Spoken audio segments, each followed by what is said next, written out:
पीएमश्री कुशलेश्वर उच्च विद्यालय विज्ञान गणित मेला अनुष्ठित। डोंगरीपाली स्थानीय पीएमश्री कुशलेश्वर उच्च विद्यालय डोंगरीपाली ठारे विद्यालय स्तरीय गणित और विज्ञान प्रदर्शनी अनुष्ठित हो जाइछि।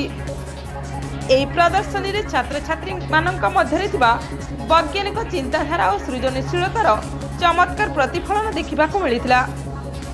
एही मेलार विद्यालय छात्र छात्री द्वारा मोट 42 विज्ञान प्रकल्प एवं 25 गणित प्रकल्प प्रदर्शित होता। विद्यालय प्रधान शिक्षक पद्मनाभ कन्नंग सभापतित्व में अनुष्ठित यह कार्यक्रम मुख्य अतिथि भाव मधुसूदन ओता जोग देइथिले। सम्मानित अतिथि भाव विद्यालय परिचालन कमिटीर सभापति ईश्वर चंद्र पलिया एवं वरिष्ठ शिक्षक बाबूलाल साहू उपस्थित रही छात्र छात्री को उत्साहित करथिले। प्रकल्प गुड़िकर मूल्यांकन पई गंगाधर उच्च विद्यालय सागरपाली शिक्षक मनीष कुमार पंडा एवं जय जगन्नाथ उच्च विद्यालय खरझुरार शिक्षक विश्वनाथ साहू विचारक भाव जोग देइथिले।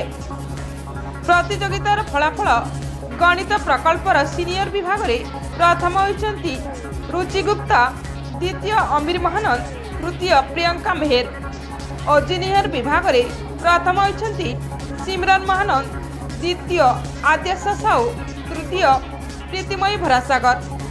सेहीपरि विज्ञान प्रकल्पर सीनियर विभाग में प्रथम होइछन्ति सिंगलराज महानंद, द्वितीय वर्षाणी दंता, तृतीय जयश्री कर्मी और जूनियर विभाग में प्रथम होइछन्ति जगा सांड, द्वितीय पूर्णिमा मेहर, तृतीय आयुष अमात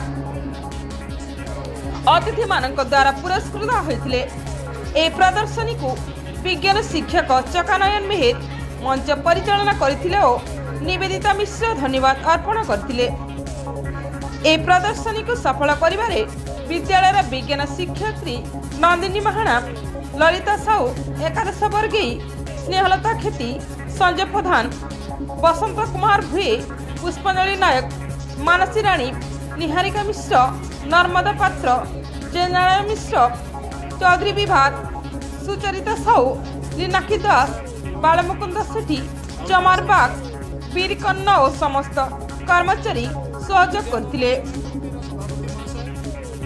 ब्यूरो रिपोर्ट, तनुष्टन टीवी।